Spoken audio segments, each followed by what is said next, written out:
Hola, bienvenidos a nuestra clase número 2 de nuestro curso de hermenéutica en el Instituto Bíblico Hope City. Hoy vamos a estar hablando sobre las reglas básicas y el viaje interpretativo. Si se dan cuenta en este curso, el libro de estudio son dos. Está uno que es el viaje interpretativo, que es por Duval y Hayes, que es un libro que se estudia en la universidad para la hermenéutica, para la clase de hermenéutica. Estaba en inglés, ya está en español. Y este libro prácticamente te hace una ayuda visual para que tú puedas entender cómo aplicar las reglas que después están en el libro de la introducción a la hermenéutica de Land Luz. Entonces, por eso son dos libros. Uno complementa al otro.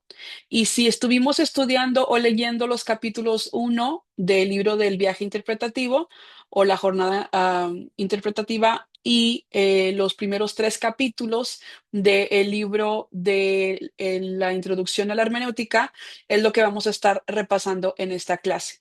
Nuestro plan de clase es el viaje interpretativo, que son 4 pasos. Sé que el libro tiene como que más pasos o tiene más explicaciones, pero en este caso vamos a adaptar 4.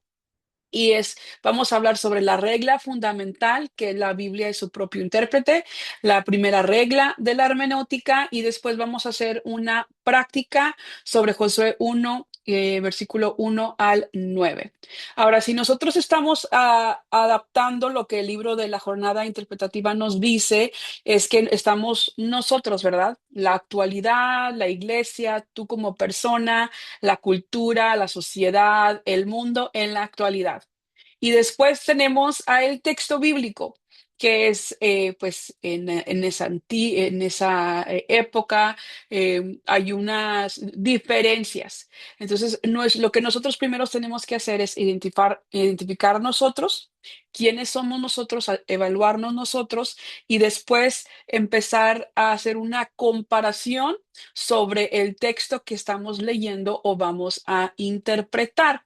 En este caso, el paso número 1 sería comprender el texto en su contexto original. ¿Qué significó el texto para la audiencia bíblica? Tenemos que leer el texto con suma atención y observar los detalles. Mira, vuelve a mirar y observa todo lo posible. Examina la gramática y el contexto histórico y literario. Y una pregunta es, ¿qué forma parte del texto o qué lo procede y qué lo sigue? Nosotros tenemos que leer un versículo, pero para poder explicar o interpretar bien el versículo, tenemos que leer arriba, tenemos que leer abajo, tenemos que hacernos preguntas para poder interpretarla correctamente, porque no todo tiene que tomarse literalmente. Entonces, esa es nuestra primera paso, es comprender el texto en su contexto. ¿Qué significa contexto? Es lo que está arriba, lo que está abajo, para quién va dirigida, todas estas preguntas.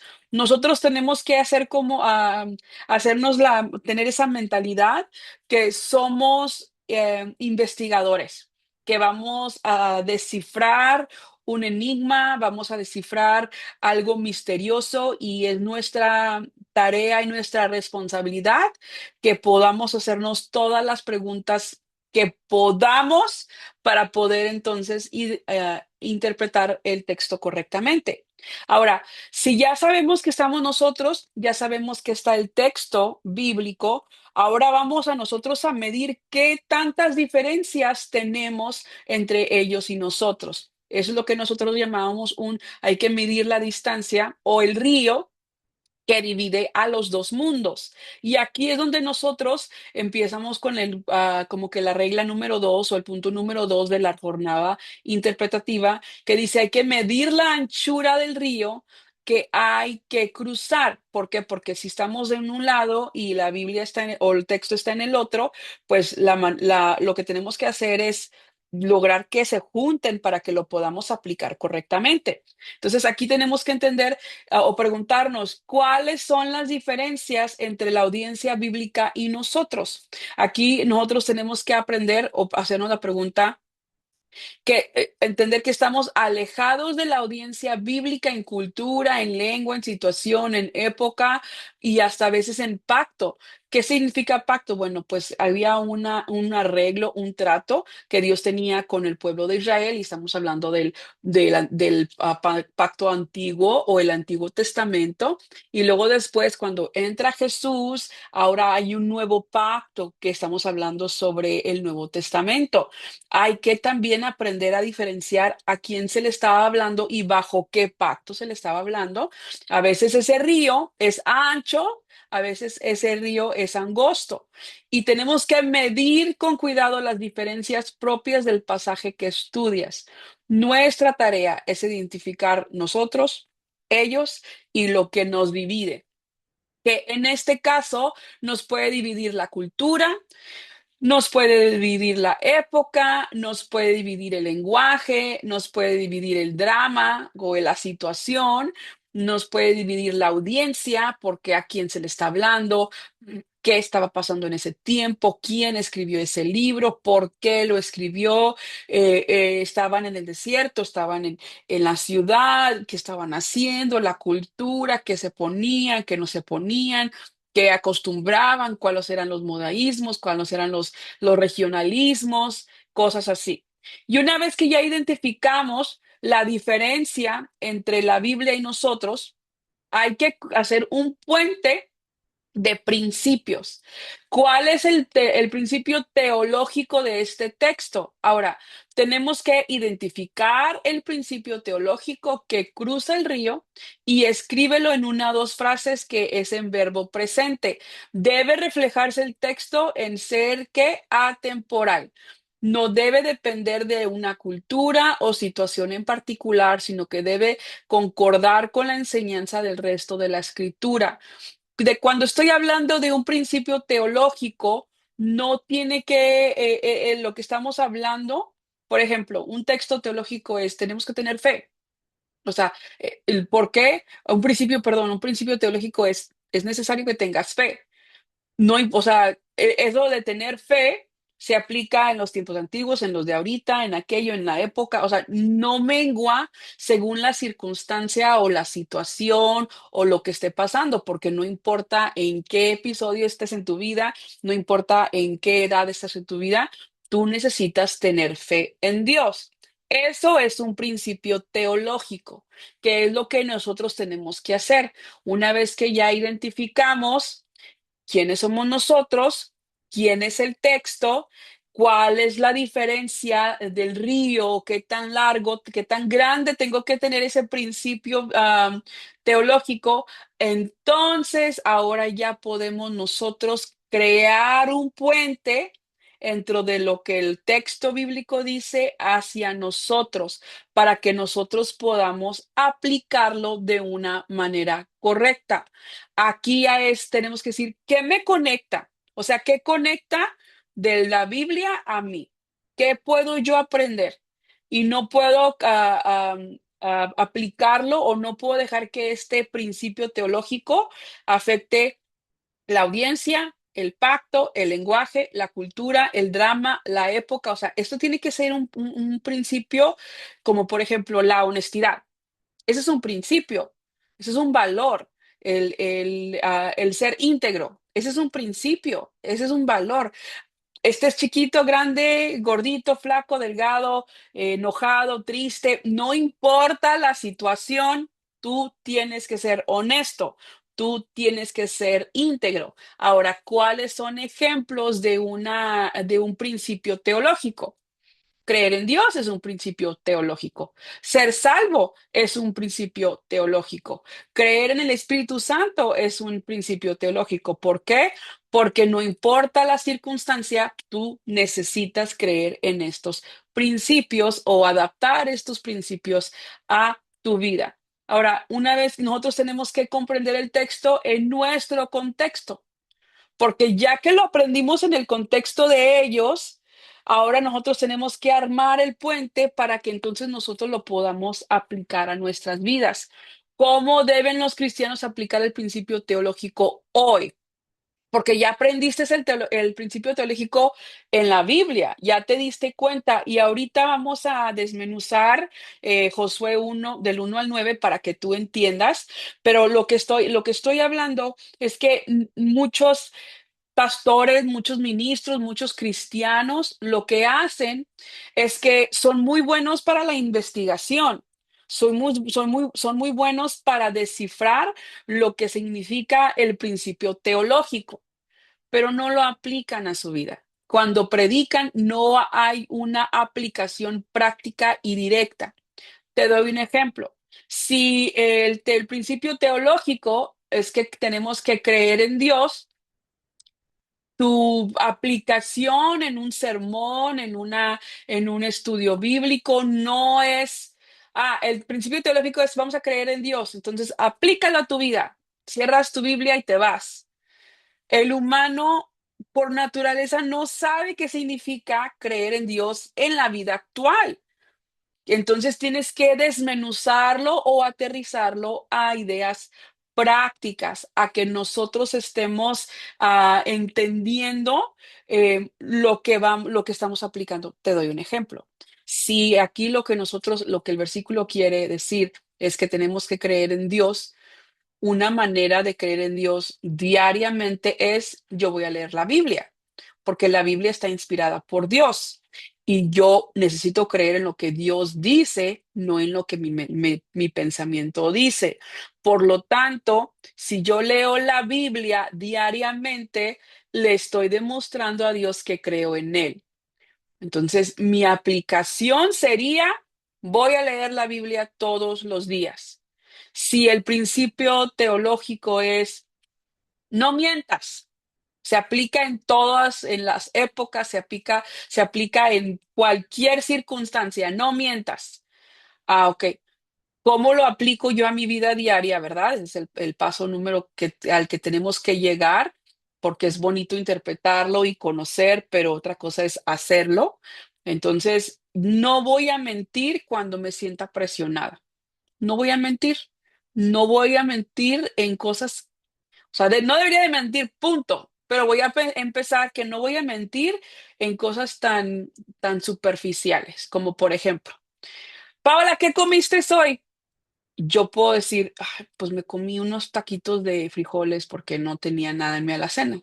Pero yo no quiero que la persona sepa que estoy batallando financieramente. Le digo, ay, sabes que me fui a comer unos tacos, súper ricos de aquí de Monterrey, muy famosos. Les puse crema, aguacate, todo. No, hombre, es más, hasta me pedí un postre. Y esa persona decir, ay, súper padre.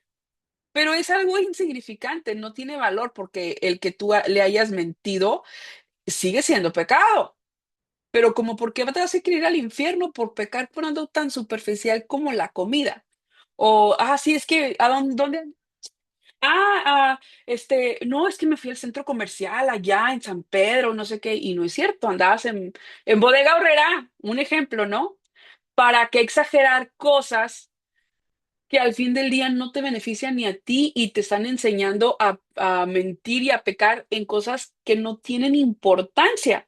Entonces, una aplicación, si tu principio teológico es no mentir, lo vas a aplicar a tu vida o a tu sermón o a tu estudio bíblico, decir, desde el día de hoy vamos a decidir que no vamos a mentir cuando nos pregunten qué comimos.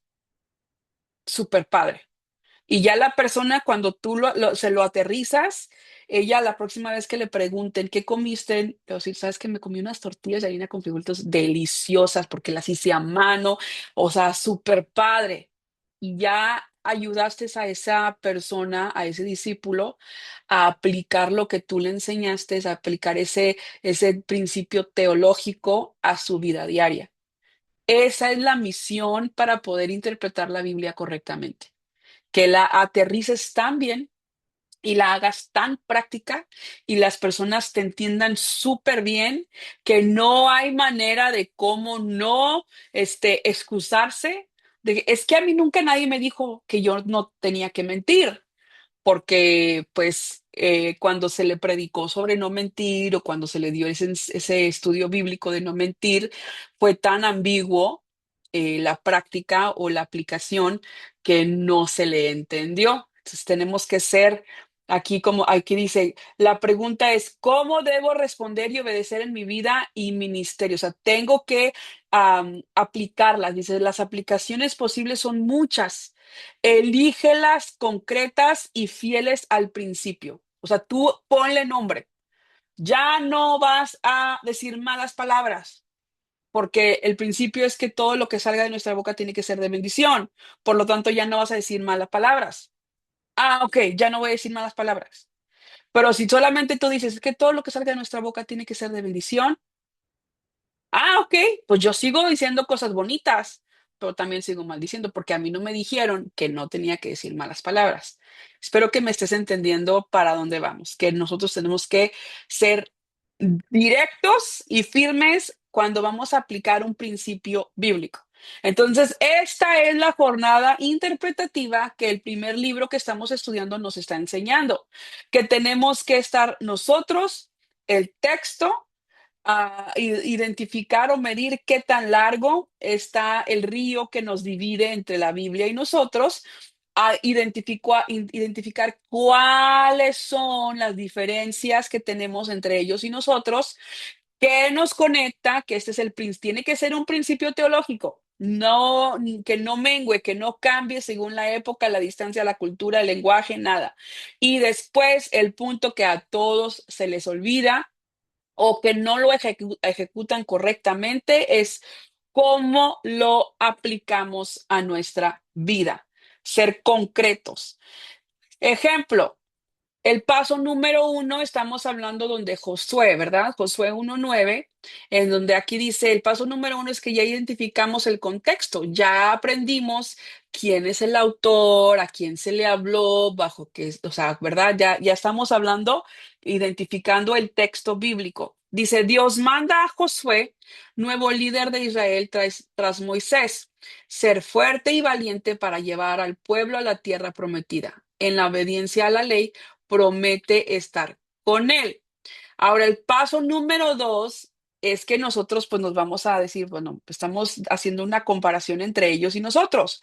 No somos la nación de Israel, ni vamos a conquistar a Canaán, ni estamos bajo el antiguo pacto. Aunque algunos sí somos líderes en la iglesia, no eres el líder del pueblo de Israel. Tú no eres Josué. Tú podrías decir, no, a mí no me está hablando Dios porque Dios, pues aquí le está hablando específicamente a Josué. Ok, pero nosotros tenemos que acordarnos que la Biblia, toda la Biblia, ¿te acuerdas que en la clase pasada te hablé sobre un canon, que era una vara de medir con que toda la Biblia se midió? Y toda la Biblia tenía que, aunque fue escrita para otras personas en otros tiempos, en otro lenguaje, una de las reglas del canon era que tenía que ser aplicable a la vida actual. Entonces, aunque no somos Josué, no estamos liderando el pueblo de Israel, somos humanos, somos hijos de Dios, muchos somos ministros y por lo tanto también puede este pasaje hablarnos a nuestra vida. El paso número tres es que una vez que ya identificamos el texto, ya nos comparamos. Después dice que el paso tres es para servir bien a Dios y cumplir la tarea encomendada. Debemos ser fuertes y valientes, viviendo en obediencia a su palabra y meditándola en ella. Ya que medimos, ya que estudiamos a quién se le escribió, bajo qué, el autor, lo que tú quieras, ahora vamos a nosotros a medir, vamos a estar creando esa principio teológico que va a hablar, dice, para servir bien a Dios y cumplir la tarea encomendada, debemos ser fuertes y valientes, viviendo en obediencia a su palabra y meditando en ella. El principio teológico es, seamos obedientes a Dios, porque Dios te está diciendo, ¿quieres el éxito? ¿Quieres que todo te vaya bien? Que nadie te haga frente, séme obediente. ¿Se aplica en la actualidad? Sí. ¿Se aplicó antes? Claro. ¿Se aplicó hace 1000 años? Sí. ¿Hace 500 años? Sí. ¿Hace 100 años? Sí. Entonces, no mengua el que nosotros seamos obedientes a Dios, no debe cambiar por la cultura, por el lenguaje, por la circunstancia, por la situación. Ese es el principio bíblico de Josué 1:9. que tenemos que ser obedientes a Dios. Y una vez que ya identificamos el principio bíblico, que ya identificamos que esfuérzate y sé valiente, no temas y desmayas, porque Jehová tu Dios estará contigo todos los días de tu vida, a donde quiera que tú vayas, no es una frase motivacional, te está diciendo, sé obediente, porque nos gusta Josué 1:9, pero no nos gusta Josué 1:8, donde le está diciendo, es que tú te tienes que memorizar este libro de la ley y tienes que seguirlo al pie de la letra para que entonces te vaya muy bien. Así que te digo, esfuérzate y sé valiente, séme obediente, porque van a venir problemas a tu vida, pero si tú me obedeces, las cosas te van a ir bien. El principio teológico es la obediencia a Dios. Por lo tanto, vamos ahora a aplicarlo en nuestra vida, que ese es el paso más importante una vez que ya desmenuzamos todos. Dice, dedicar tiempo a meditar en la palabra, servir con valor en el ministerio, mantener la mirada en la presencia de Dios. Para que yo pueda ser obediente a Dios, tengo que enfocarme en lo que Él quiere. No me voy a distraer, voy a enfocarme, no voy a estar viendo quién hace, quién no hace, quién engaña, quién nada, nada. Yo voy a estar solamente viendo a Dios y me voy a enfocar en Dios, porque Dios es el que me va a decir qué tengo que hacer, no mis sentimientos, no mis emociones, no lo que yo pienso, al contrario, lo que Dios quiere que yo haga, eso voy a hacer. Y para hacer eso, pues tengo que leer la Biblia, porque en la Biblia Él me dice qué hacer, pero no nada más la voy a leer por leer, porque si te das cuenta, aquí yo no le puse lee la Biblia, hasta un narco lee la Biblia. O sea, hasta alguien que no debería o que no la aplica a su vida lee la Biblia. ¿No te ha tocado con cristianos que saben mucho, tienen muchísimo conocimiento, pero no la aplican?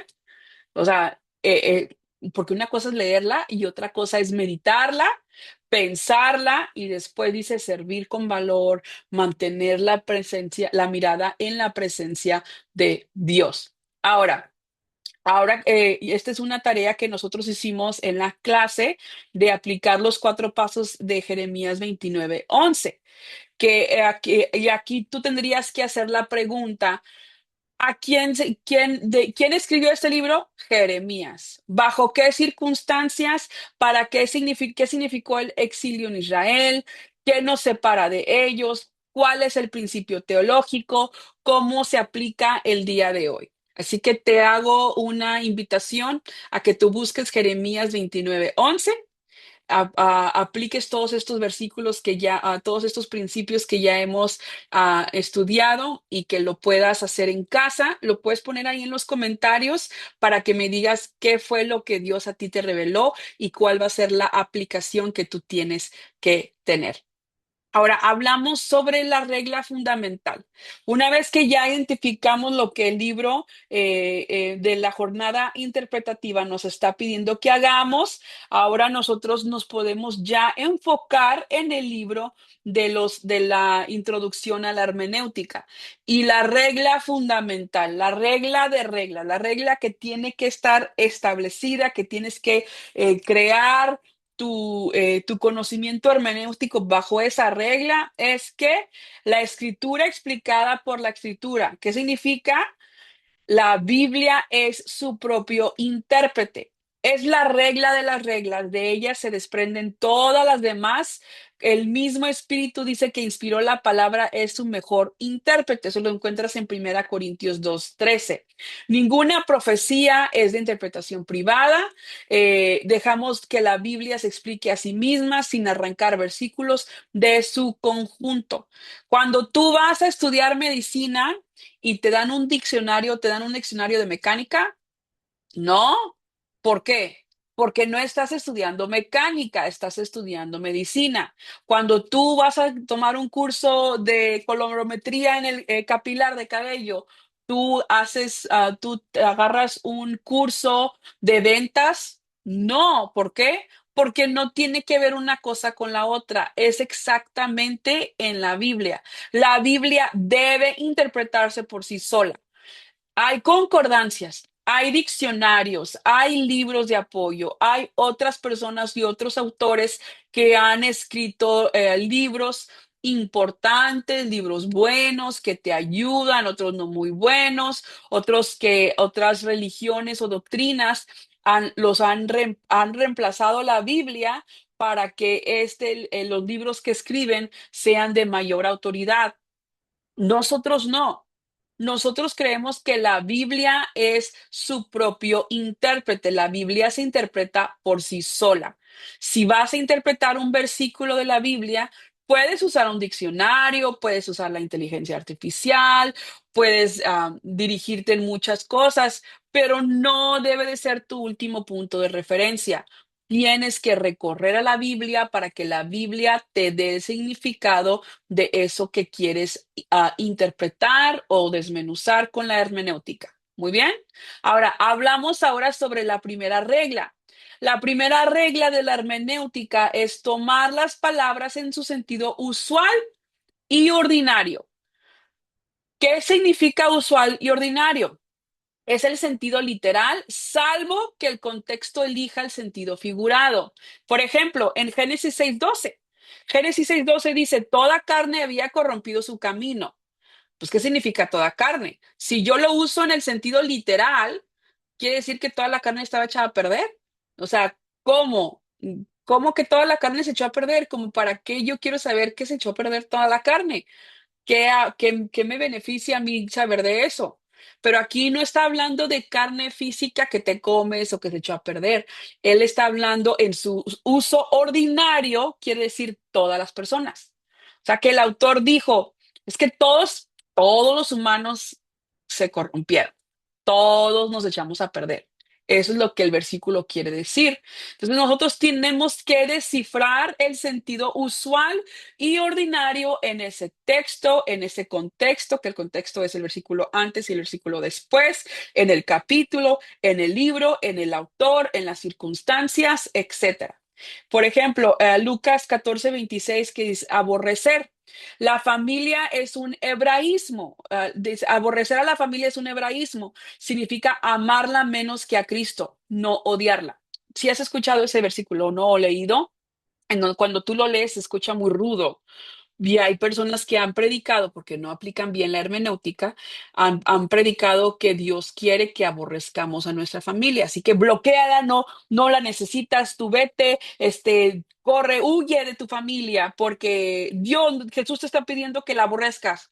No, eso no es lo que significa el versículo. Si tú aplicas bien la hermenéutica y usas la regla fundamental, que la Biblia se interpreta por sí sola, y cuando tú lees la palabra aborrecer, aquí la Biblia te está diciendo que le está hablando a los hebreos, y si empiezas a investigar y hacer tu jornada interpretativa correctamente, vas a deducir que la palabra aborrecer significa amarla menos que Cristo, no odiarla. Pero ellos usaban este hebraísmo para decir, pues no eres mi segunda, o sea, no eres mi primera opción, o sea, te odio, o sea, algo así más o menos. Entonces, es un hebraísmo, no necesariamente significaba que Cristo te pide que odies a tus familiares. Ahora vamos a hablar sobre la tarea y el repaso. Vamos a leer ya los capítulos que están ahí sobre la regla fundamental y la regla primera.